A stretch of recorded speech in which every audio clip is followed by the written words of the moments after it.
పిఠాపురంలో మీకు చెప్పాను ఇందాకే, సాయంత్రం రిజిస్టర్ చేశాను ల్యాండ్ అని. త్వరలోనే అక్కడ నా ఇల్లే కడతాను, ఆఫీస్ కూడా కడతాను, నా క్యాంప్ ఆఫీస్ ఇక్కడ కడతాను. 1 ఎకరం స్థలం, 1 ఎకరం 2 ఎకరాల స్థలం. పార్టీ ఆఫీస్ ఈరోజు నాకు బాధగా ఉంది, రోడ్ల మీద ఉండిపోతూ ఉన్నారు. జనసేన ఆఫీస్కి రావాలి అంటే ముందు వాకిళ్ళు తెరిచి ఉండాలి. అందుకే నాకు 2 ఎకరాల స్థలం పెట్టండి, ఎవరు వచ్చినా ముందుకు రావాలి. ఇలా ఉండాలి కనీసం. మా హక్కు ఇది జనసేన ఆఫీసు. కానీ చిన్న ఆఫీసులు అయిపోతే ఏమనిపిస్తుంది, దూరం నుంచి ఉంటారు. ఇంత ప్రేమగా వచ్చిన మీకు గేట్లు తెరిచి జనసేన మిమ్మల్ని వచ్చి రా అని చెప్పేలాగే 1 ఎకరం 2 ఎకరాల స్థలం మీరు వచ్చి సాయంత్రాలు కూర్చున్నా నాకు ఇబ్బంది లేదు, మాట్లాడుకునే ఇబ్బంది లేదు, ఇలా రోజు మాట్లాడుకునే నాకు ఇబ్బంది లేదు.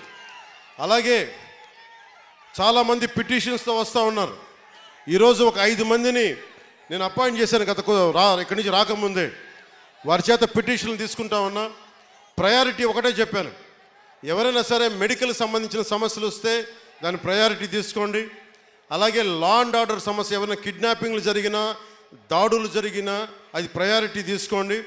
అలాగే విద్యార్థులకి ఏదన్నా కష్టాలు ఏదైనా విద్యకు సంబంధించి ఉంటే అది ప్రయారిటీ తీసుకోండి.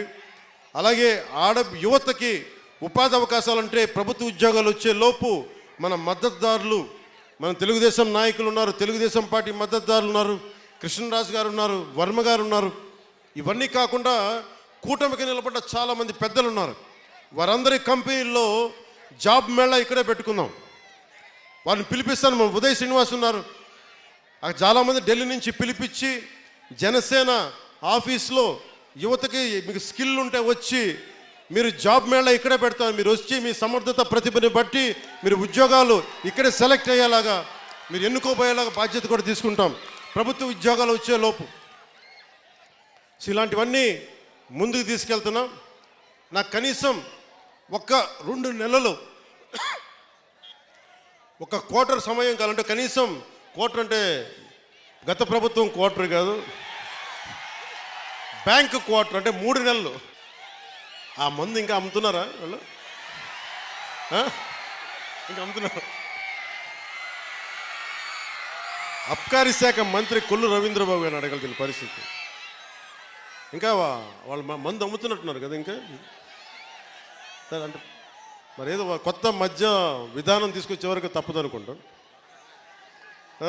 దొరకట్లేదండి.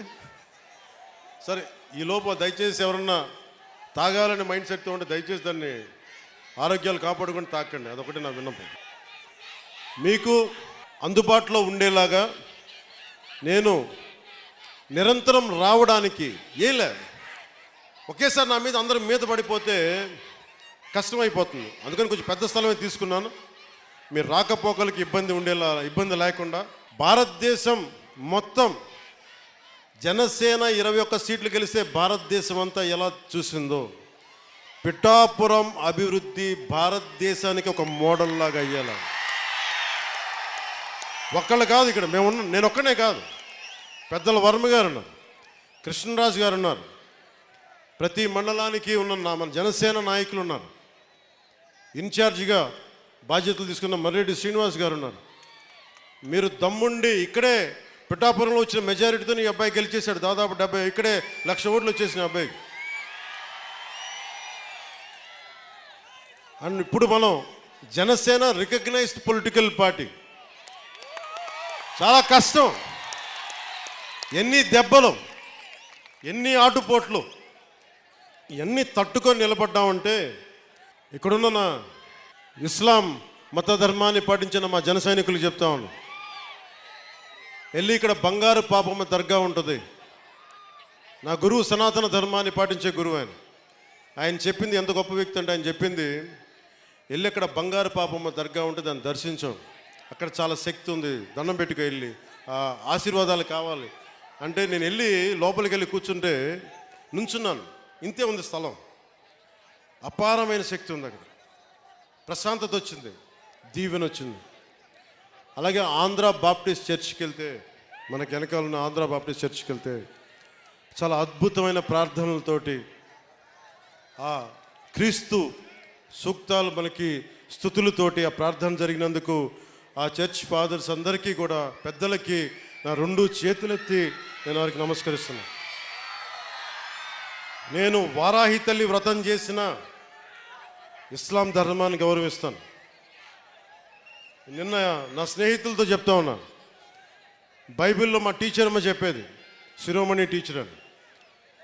ఆవిడ క్రిస్టియన్ ధర్మాన్ని పాటించే టీచర్. ఆవిడ చెప్పిన వాక్యాలు గుర్తుండిపోయినాయి. తనను తను తగ్గించుకున్నవాడు హెచ్చింపబడును అంటే నాకు ఇష్టం ఆ వాక్యం.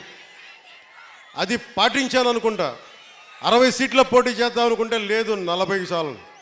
40 కాదు అంటే సరే 35 కూడా కాదు 25 కూడా కాదు 21 అంటే 21 మొత్తం గెలుపు దేశం మొత్తం మాట్లాడుకునేలా చేసింది. అంటే ఇది బైబిల్ సూక్తి గుర్తొచ్చింది. ఒక బైబిల్లో ఉన్న సూక్తి ఎంత గొప్పది అంటే, తనని తను తగ్గించుకుంటే హెచ్చింపబడతావంటే ఇంతకు మించిన సాక్ష్యం ఏం కావాలి? 21 స్థానాలకి నువ్వు పోటీ చేస్తే 100కి 100% గెలిచి దేశమంతా మాట్లాడుకునేలా చేసిందంటే ఆ బైబిల్ సూక్తి ఎంత గొప్పదో మా టీచర్కి, ఆ శిరోమణి టీచర్కి, ఆవిరికి నా పాదాభివందనాలు. ఆ తల్లి ఏ లోకాల్లో ఉంది. పిఠాపురం అంటే నేను చిన్న రైతునండి. ఇక్కడ కళ్యాణ్ బాబు గారు స్థలం కొనుక్కున్నారటండి. ఆ కొనుక్కోవటం వల్ల మాకు చాలా సంతోషంగా ఉందండి. ఇది పల్లం మునిగిపోతుంది బాబు. ఆయన కొనుక్కోవటం వల్ల ఈ కాలువలు గట్ట తవ్వింటాడండి. ఈ రైతులకి అందరికీ మేలు కలుగుతుంది. ఇక్కడ క్రమేపు స్థలాలు కూడా విలువ పెరిగిపోద్ది బాబు. ఈ స్థలాలు కూడా కళ్యాణ్ బాబు గారు ఇక్కడికి రావడం మాకు చాలా సంతోషంగా ఉందండి. మీ పేరండి? నా పేరు వడ్లబూరు అప్పారావు అండి. ఎంత పొలం మీకు ఇక్కడ? నాకు ఎంతో లేదండి, 11 సెంట్లు ఉంది బాబు. ఇక్కడ పొలం చేస్తుంటారు? చేసుకుంటాండి, ఎకరం 1/2 ఎకరం చేసుకుంటానండి. ఆ గేదెలు మేపుకుంటా ఉంటాను. అంటే ఎప్పుడు మునిగిపోద్దండి? లాస్ వచ్చింది? ఎప్పుడు ములగదండి. బాగా వరదలు వచ్చి ప్రాజెక్ట్ బాల్ ఎగ్గొడేస్తే మునిగిపోద్ది బాబు. లేకపోతే ఎప్పుడు ములగదండి. అప్పుడు నష్టం వస్తుంది బాబు. నష్టం వస్తుందండి. అప్పుడు మా గవర్నమెంట్ ఏం అనుకోవటం లేదండి. ఇప్పుడు బాగుంటదండి, చాలా సంతోషంగా బాబు. కళ్యాణ్ బాబు గారు రావడం వల్ల ఆయనకి అన్ని పేదరికాలు కూడా అన్ని తెలుసండి. 3 రకాల సినిమాలు తీసినోడు, కష్ట సుఖాలన్నీ తెలుసు కాబట్టి ఆయన మంచి చెడ్ల ఆలోచించి ఏం చేయాలో చేస్తాడని మాకు నమ్మకం. ఇక్కడ మునిగిపోద్దండి. దీని వల్ల మెరక చేద్దారే, కాలువ దవ్విందారే అన్న ఒక ఉద్దేశం ఉంది బాబు. ఉద్దేశం మీద కొన్నారనుకుంటున్నారు. అధికారులు బాగా పనిచేస్తారండి. అధికారులు బాగా పనిచేస్తారో మాకు కూడా బాగా మేలు కలుగుతుంది. రైతులు చాలా సంతోషంగా ఉన్నారు బాబు.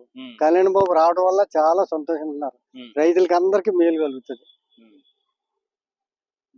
అబ్కారీ శాఖ మంత్రి కొల్లు రవీంద్రబాబు గారు అడగలిగిన పరిస్థితి. ఇంకా వాళ్ళు మందు అమ్ముతున్నట్టున్నారు కదా. ఇంకా